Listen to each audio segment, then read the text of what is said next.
Uh, 300 is in the garage. Not getting worked on though.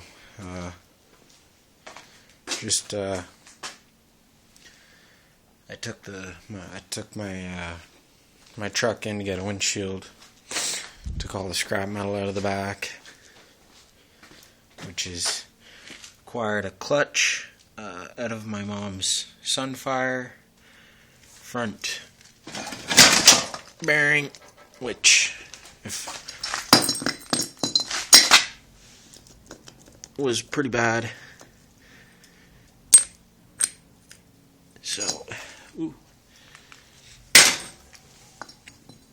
quite bad indeed. The rear spring from my brother's truck kind of snapped. Dirt bike, Yamaha. Don't really know a whole lot about it. Just put a clutch cable on it. My dad put a clutch cable on it, and got that from my oldest brother. Okay, so here's a little something. I had an old laptop. It was a Toshiba from 2005. And I traded it. I traded it on a running 302. And we took the intake manifold on, put a 289 one on. You can see the 289 right there. Compared to I don't know where the 302 is on this one, because it's a lot different. But we put the 289 on, intake on it. See, it should say it right there, but it doesn't. It just says 4. Valve covers I got with my 400 we put on it. Brand new alternator off of previous 302 we owned. Another alternator in there which came on the motor. Got the starter. No spark plugs, spark plug wires. Distributor wasn't there. Wiring harness was all there though. That was good. I don't know what Dad did with all of it, because that's definitely not all of it. But the original valve covers are over here. They're mine now. That motor is Dad's. I gave it to him because he wanted to build a 302 up. These are the original valve covers. I like them because, they say Ford, and this one has the sticker still on it, so I'm a crazy guy like that. So, started cleaning up the pistons for the 400. And, I got to thinking, when we were coming back from the glass shop, there's the 400 there. This is the temp sensor I had to replace on my truck. This is the one that's off the truck that was broken. So we put a temp sensor in my truck. And we went for a drive, and the temperature wasn't really where we want it to be. We normally want it to stay pretty much sticking straight up. It'd be at the R, but it was sitting at the M and the A. So that wasn't really quite what we wanted. So we're going to put a thermostat in it. Recognize the rad was kind of leaking in some places, so I'm going to need a rad. And the rear main seal is leaking. So that's where that one comes in. That motor comes in. Because I'm going to have to pull the motor. I don't have to. I can probably do the rear main seal and not have to worry about it. But if I'm doing the rear main seal, I ought to do the front seals. So I'm gonna pull the motor, And when I pull the motor, I want to have this one rebuilt. This one, I could go the cheap way and hone the cylinders, repurpose the pistons, and throw them back in. But this motor is pretty worn out, so I'm going to bore it. Now, saying that, boring it to honing it, taking it to a machine shop, I've been told will cost the same. But because I haven't been boring it, I'm going to have to get new pistons, and that's where the extra buck's going to come. Got to get a new oil pan for that one too, because the oil pan's pretty well screwed on it. So, yeah, that's pretty much the update on the 400. It's got a new windshield on it. The 81 has a new windshield on it. And the corner cabs are almost done, but ran out of welding wire. So let's talk about the 440. Yeah, 440 rebuilt. Look at it. Not too shabby, not too shabby. It's low on compression. That's my fault. I think I should have, when I had it apart, should have got the cylinders honed and new pistons. But I didn't. I went with the cheap way. Don't do it. It's not worth it. Go the expensive way. Go the more reliable way. Because I think in a year, maybe 2 years, that motor's coming back apart. And I'm going to have to do new pistons. Actually, I think I'll trust it for this year. And I'm going to get a brand new gasket set for it. And new pistons. Again, not looking forward to it. Don't want to really do it. But if I don't, I have a feeling I'm going to do more damage. Because the piston on this side, they have, I don't know if these pistons over here have them. These pistons are pretty beat up. But there it is. Hang on, I'll back up a bit.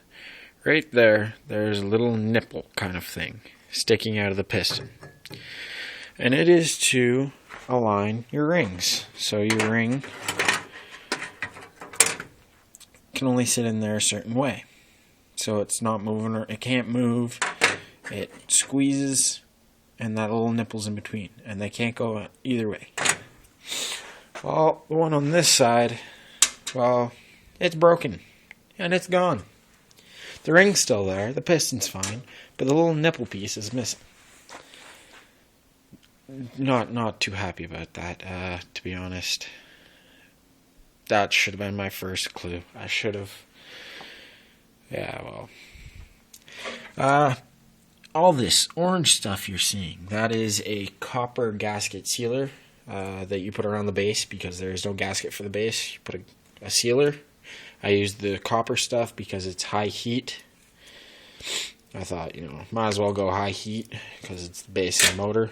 Also put some around the gaskets for the cylinders to the base. Polished the pistons. And, welded up the steering arm there. There's handlebars there. I have an idea of what I'm thinking I'm gonna do with this sled. I don't think I'm gonna paint it. I think I'm gonna get it powder coated. I researched powder coating, and it withstands longer periods. It withstands, I shouldn't say longer periods, it withstands abuse. And I ride my ski roll. I really do. And this one I rebuilt a year ago. Okay? So this is a year of riding. Okay. I got rust starting there.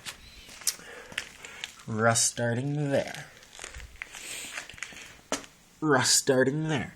There were rust here, because this was originally the same color as this, but I painted it because it was rusting. Starting to rust there again. Rust. Rust.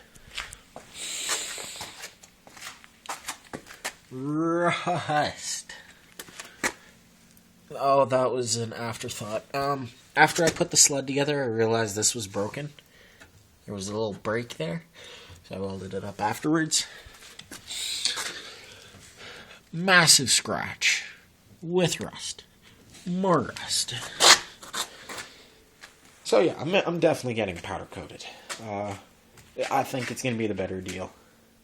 The cheetah.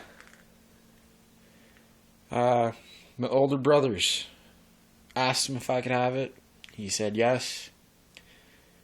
I said no, because I can't take his sled.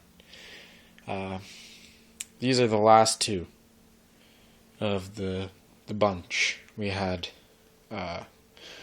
When I was living in Manitoba, we had the 300, most reliable sled till the last day of riding. Popped the lighting coil, and the coil itself, a wire snapped off, wouldn't start, sat for 4 years, blah blah blah blah. But the original 4, actually there were the original 5. The 300, we had a Polaris, I think it was a 98 Polaris Indy 500, the first year of VFI. Beautiful sled. That got given to my brother's girlfriend or wife. I don't know exactly what she quite is. I don't really keep track of that kind of stuff. But that's up in Cold Lake now. Dad had a Polaris Indy 600 triple.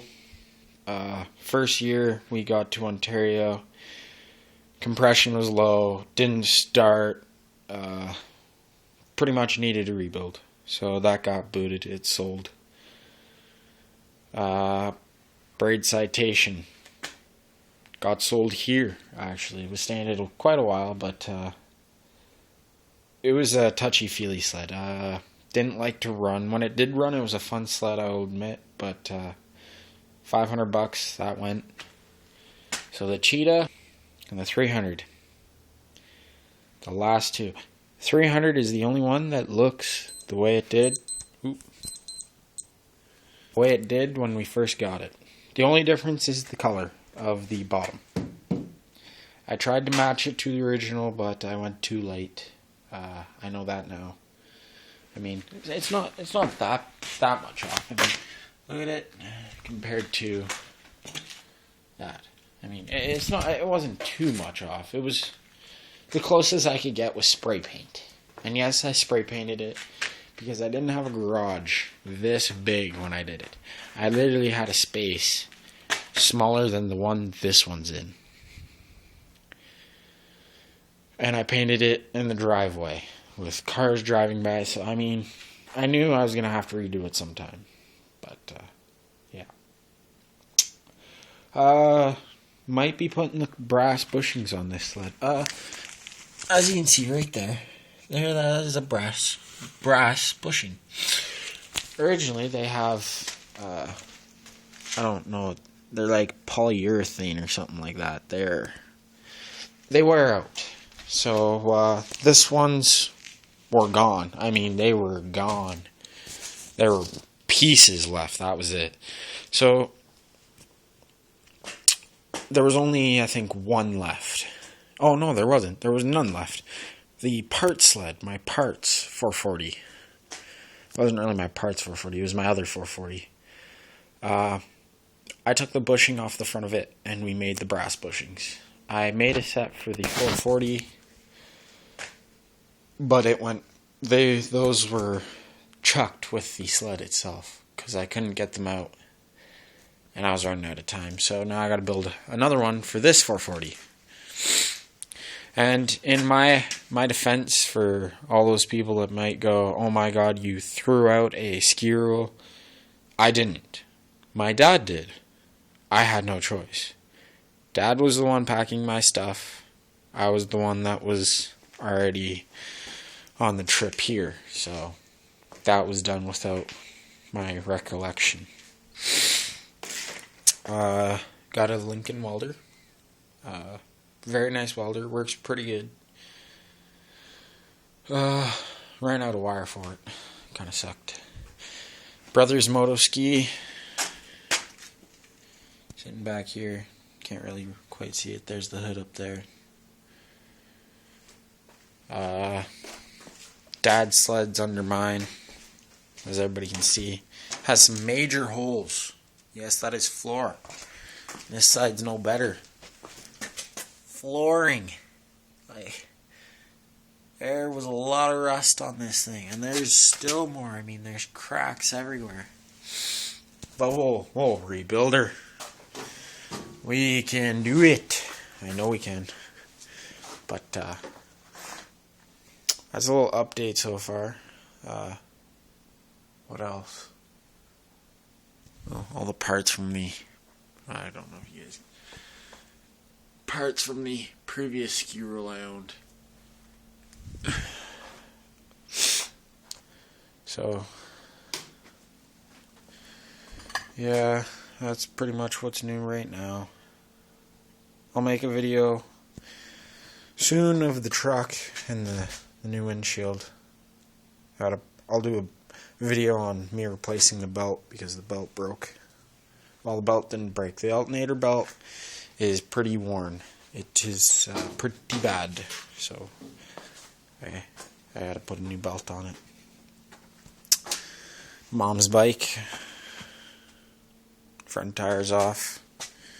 Gonna be taking this in. Needs new rubber. So taking that in. Dad's flatheads. All cozy up under there. Yeah.